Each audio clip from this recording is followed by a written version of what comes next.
안녕하십니까. 한 주간의 IT 이슈를 모아 되짚어보고 시청자에게 소개하는 IT 뉴스의 창 뉴스 트래킹 이장혁입니다. 지난 주말에는 3호 주얼리어 선원들이 전원 구출이라는 통쾌한 소식이 들려왔는데요. 소말리아 해적에게 피랍된 지 6일 만에 청해 부대의 구출 작전으로 소말리아 해적들을 완전히 소탕하는 데 성공했습니다. 한편으로는 현재 3개월째 억류 중인 금미 305호 선원들도 하루빨리 해결이 되었으면 하는 바람입니다. 이번 계기로 유엔과 같은 국제기구와의 협력을 강화해 해적을 막을 수 있는 근본적인 대책을 마련해야 할 것 같습니다. 주간 한 이슈 시작하겠습니다.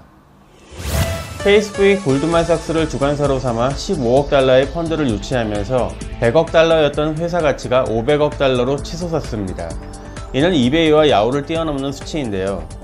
페이스북은 내년 4월쯤 미 증권거래위원회에 재무상태 관련 보고서를 제출할 예정이라면서 상장 계획을 감추지 않았습니다.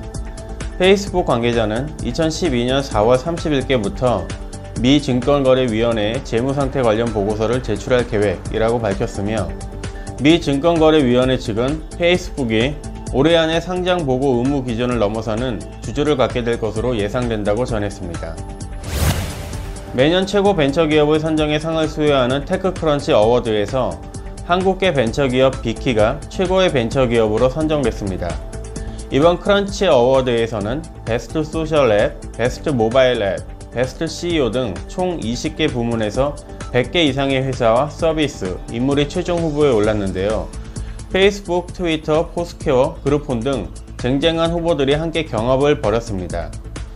비키는 베스트 인터내셔널 부분에서 1위로 선정되어 수상의 영광을 안았으며 이에 비키 측은 한국계 벤처기업으로는 처음으로 크런치 어워드 역사상 최초로 이름을 올렸다는 데 큰 의의가 있다고 말했습니다. 월 평균 방문자 수가 400만 명에 이르는 비키는 미국 실리콘밸리에서 창업해 전 세계의 드라마, 애니메이션, 뮤직비디오 등의 영상 콘텐츠 및 뉴스를 세계 130여 개의 언어로 서비스하는 글로벌 TV 사이트입니다. 국내 아이폰 가입자가 200만 명을 돌파한 것으로 나타났습니다. KT에 따르면 지난 20일 기준으로 아이폰 3GS 가입자 수는 97만 7천여 명, 아이폰 4 가입자 수는 103만 2천여 명 정도로 겨울 성수기를 맞아 업계가 내놓았던 예상치와 비슷한 수준을 보였다고 합니다. KT 측은 하루 8,000명, 매월 25만 명 이상의 고객이 아이폰 4를 찾는다며 사전 가입제와 약정 승계를 비롯한 신규 서비스가 효과를 냈다고 말했습니다. 아이폰은 단순히 가입자 수뿐 아니라 이용자층이 확대되고 있는 것으로 밝혀졌는데요. 특히 젊은 여성들을 중심으로 전국으로 확대되는 상황이라고 합니다. KT가 내놓은 통계에 따르면 아이폰4의 여성 가입자 비율은 40% 비중을 차지하고 있는 것으로 나타났습니다. 표현명 KT 개인 고객 부문 사장은 아이폰의 우수한 제품력과 KT 네트워크가 시너지를 내면서 200만 돌파 성과를 냈다며 세계 최고의 스마트 디바이스 이용 환경을 만들겠다고 말했습니다. 미국에서 판매 중인 갤럭시 S의 안드로이드 2.2 프로의 운영체제 업그레이드가 지연되면서 미국 통신사인 T-모바일의 갤럭시 S 고객 중 일부가 삼성전자를 상대로 집단 소송을 준비하고 있는 것으로 확인됐습니다. 삼성은 지난해 10월부터 유럽 국가들에 이어 11월 한국에서도 갤럭시 S의 프로웨어 업데이트를 시작했지만 미국에선 아직 진행하지 못하고 있는 것으로 알려졌는데요. T-모바일은 미국에서 네 번째로 큰 이동통신사로 삼성의 갤럭시 S를 지난해 7월부터 바이브런트라는 이름으로 판매하고 있습니다.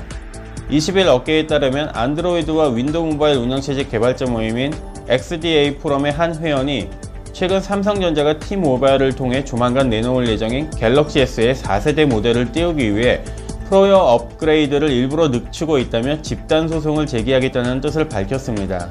이에 삼성전자 측은 미국에 수출하는 갤럭시 S는 4개 통신사별로 사양과 기능이 제각각이어서 업그레이드에 시간이 걸리는 것 뿐이라며 4세대 모델을 띄우기 위한 의도는 없고 조만간 미국 소비자들에게도 업그레이드를 시행할 것이라고 해명했습니다. 최근 애플의 스티브 잡스가 병가를 내면서 전세계 IT 업계가 술렁이고 있습니다. 그의 장기간의 공백을 예상하고 주가마저 급락하고 있는데요. 병가의 원인은 아직 구체적으로 나오고 있지 않지만 간단한 병은 아닐 거라는 추측입니다. 잡스의 병가 동안 애플의 일상 업무는 최고 운영자 팀 쿡 CEO가 맡게 되었습니다. 팀 쿡은 지난 2004년과 2009년 잡스가 병가를 냈을 때 그의 공백을 훌륭히 메웠다는 평가를 받기도 했는데요. 문제는 잡스의 공백이 길어질 경우 애플의 어느 누구도 잡스의 혁신과 리더십을 대신하기 어렵다는 것입니다. 이에 대해 국제과학 전문기자 이재구 기자와 함께 이야기를 나눠보도록 하겠습니다. 안녕하세요. 네, 안녕하세요. 잡스의 병가로 애플의 CEO 팀 쿡이 지휘를 맡게 되는데요. 팀 쿡에 대한 관심이 증폭되고 있는 것 같습니다. 어떻게 생각하십니까? 그가 이미 두 차례에 걸쳐 무난히 애플의 임시 CEO 임무를 수행한 만큼 그에 대한 궁금증과 함께 기대감도 커지고 있습니다.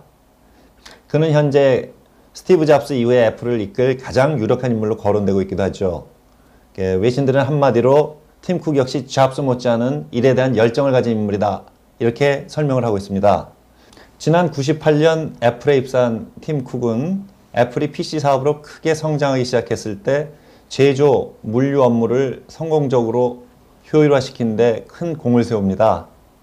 여기서 스티브 잡스의 인정을 받기 시작하죠. 실제로 외신은 팀 쿡하고 함께 일을 했던 전임 애플 경영진의 말을 빌어서 팀 쿡은 공급업체와의 협력을 정말 잘 이끌어내는 인물이다, 이렇게 평가를 한 적이 있습니다. 또 쿡은 별명이 미스터 스프레드시트, 이런 정도로 계산이라든가 관리, 공급, 유통 면에 있어서 굉장히 잘 알고 있는 인물로 알려져 있습니다. 공급업체의 주장이 맞지 않으면 이제 주문을 하고 요구를 개선했지만 결코 관계에 있어서 벌어지는 일이 없었다고 합니다. 만약 잡스가 계속 돌아오지 못한다면 애플은 어떤 상황이 될 것으로 예상하시는지요? 잡스 없는 애플이 처한 위협은 최소한 5가지 정도까지 꼽힙니다. 즉, 잡스의 비전, 추진력, 쇼맨십, 그 다음에 잡스가 몰고 다니는 팬클럽, 그리고 잡스 주가, 이렇게 5가지가 됩니다. 먼저 잡스의 비전을 들어볼까요? 애플은 MP3 플레이어나 스마트폰, 태블릿 PC를 만든 회사가 아닙니다. 물론 애플2라는 PC를 만들긴 했죠.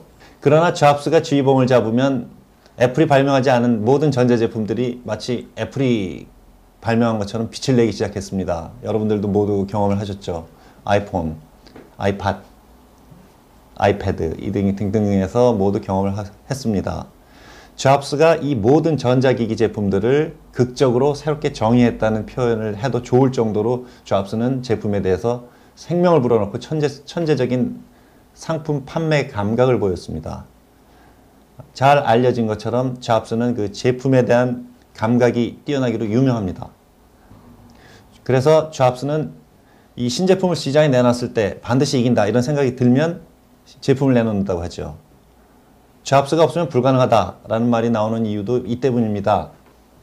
잡스는 쿠퍼티노에 있는 애플 본사에서 추진력과 돌파력을 중시하는 애플의 고유한 애플만의 문화를 만들어냈습니다. 한 컨설턴트는 이렇게 말했다고 하죠. 스티브 잡스는 믿을 수 없을 만큼 뛰어난 모티베이터, 즉 동기 유발자였다, 이렇게 말을 했습니다. 여기에다 애플 직원들이 잡스의 추진력에 힘을 입어서 우리가 뭔가 더 위대한 제품을 만들자, 이런 동기를 부여받고 있는 것 같습니다. 세 번째로 잡스의 쇼맨십을 들지 않을 수 없습니다. 자신의 상징처럼 되고 있는 검은 터틀넥, 그리고 청바지를 입고서 무대 위로 뛰어 올라갑니다. 그는 전 세계에서 가장 제품 설명을 잘하는, 프리젠테이션을 잘하는 CEO로 알려져 있죠. 그러면서 애플 제품이 가장 절대적이고 가장 우수하고 가장 뛰어나고 꼭 가져야 되겠다, 이런 생각이 들도록 고객들을 끌어들입니다. 그게 잡스의 마법이죠. 네 번째로는 거의 종교적이라고 할 만한 애플 팬클럽을 들지 않을 수 없습니다. 거의 광적이라고 하죠. 애플은 흔히 주식시장의 심볼을 갖고 있는, 애플 심볼을 갖고 있는 종교 집단으로 묘사될 정도입니다. 이들은 모든 애플 신제품이 나올 때마다 이 제품들을 사들이고 히트치게 만들고 이 사람 저 사람들에게 제품을 광고하죠. 또 스스로 애플 신도라고 생각하면서 애플 행사에 모여들어서 잡스의 모든 말에 열광하고 환호하고 박수치고 그러고 있습니다. 자, 그러면 잡스의 후계자가 누가 되든 간에 그는 잡스처럼 애플의 광팬들을 몰고 다녀야 되는 그런 커다란 부담을 지게 되는 거죠. 잡스가 없으면 과연 이런 일을 할 수 있을지 그것도 궁금한 부분입니다. 마지막으로 전문가들은 그 잡스 주가에 대해서도 한마디를 하고 있습니다. 그 뉴욕 월가는 잡스를 애플의 보배 같은 존재다 이렇게 정의를 하고 있죠. 그 애플이 실제로 지난 2008년 12월 그리고 2009년 1월 두 차례 잡스의 건강 이상서를 발표했죠. 그래서 그때 월가에서 애플의 주식은 완전히 망가졌습니다. 하지만 잡스가 2009년 6월 복귀하자 이 주식이 무너졌던 주식이 다시 살아나기 시작했죠. 그래서 1월에 비해서 주식 가치가 90%나 올랐습니다. 이번에도 예외 없이 그 잡스 쇼크라고 할 정도로 주가 폭락이 이어졌습니다. 애플도 스티브 잡스 주식, 주가 이런 것들을 잘 알고 있었죠. 그래서 이를 알고 있기 때문에 미국의 국경일인 마틴 루터 킹 목사의 그 기념일에 1월 15일 날 그 잡스가 병가를 떠난다고 발표했습니다. 하지만 미국에선 조용했던 주식이 유럽에서는 6%나 떨어졌습니다. 애플이 이 정도가 되면은 애플이 미국 증시는 물론 그 전 세계 IT 업계에 미치는 영향력을 여실히 보여준다고 할 수 있겠습니다. 네, 잘 들었습니다. 이재우 기자 감사합니다. 감사합니다.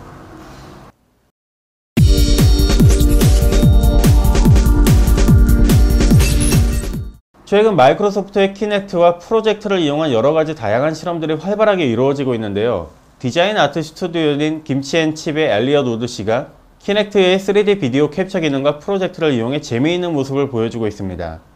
재미있는 부분은 키넥트가 입체적으로 움직이는 대상을 실시간으로 인식한 후 프로젝트를 이용해 그 대상 위에 다시 실시간으로 가상 광원을 입혀 그림자를 생성하는 것인데 마치 장풍을 쏘는 것과 같은 모습이 연출되면서 누리꾼들의 관심이 증폭되고 있습니다.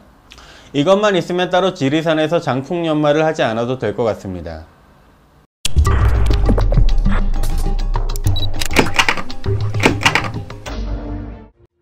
일부 파일 공유 사이트에서 사용자도 모르는 사이에 개인 컴퓨터의 자원을 활용하는 이른바 그리드 컴퓨팅 방식을 이용하는 것이 밝혀져 문제가 되고 있습니다. 최근 파일 공유 사이트에서 배포하고 있는 무료 다운로드 쿠폰을 오프라인 각종 매장이나 음식 및 물건 배송 등에 어디서든 쉽게 구할 수가 있는데요. 이 이용권을 사용하면 컴퓨터가 치명적인 피해를 입을 수도 있기 때문에 주의가 요구되고 있습니다. 무료 다운로드 이용권은 인터넷상에서 공짜로 드라마나 영화, 음악 파일 등을 다운로드 받을 수 있어 청소년들 뿐만 아니라 성인들 사이에서도 인기가 높습니다. 하지만 원하는 콘텐츠를 다운받기 위해 사이트에 가입을 하고 해당 업체의 소프트웨어를 설치해야 하는데요. 이 소프트웨어가 그리드 컴퓨팅 방식을 이용해 개인 컴퓨터의 자원을 잡아먹어 컴퓨터 속도에 영향을 미칠 수 있다고 합니다. 지난 2008년에는 일부 국회의원들이 그리드 컴퓨팅 방식 개선 및 이용자에게 내용을 고지할 것을 포함한 정보통신망 이용 촉진 및 정보보호 등에 관한 법률 일부 개정 법률안을 발의했으나 현재까지도 상임위에 계류 중이어서 효력이 없는 상태입니다. 결국 참다 못한 누리꾼들이 직접 나서 블로그, 카페 등을 통해 이 기술의 문제점을 지적하고 직접 그리드 컴퓨팅 딜리버리 제거 프로그램을 만들어 배포하는 등 그리드 컴퓨팅에 대한 경각심을 불러일으키고 있습니다. 이상 뉴스 트래킹을 마치겠습니다. 다음 이 시간에는 더욱 새로운 소식으로 찾아뵙겠습니다. 감사합니다.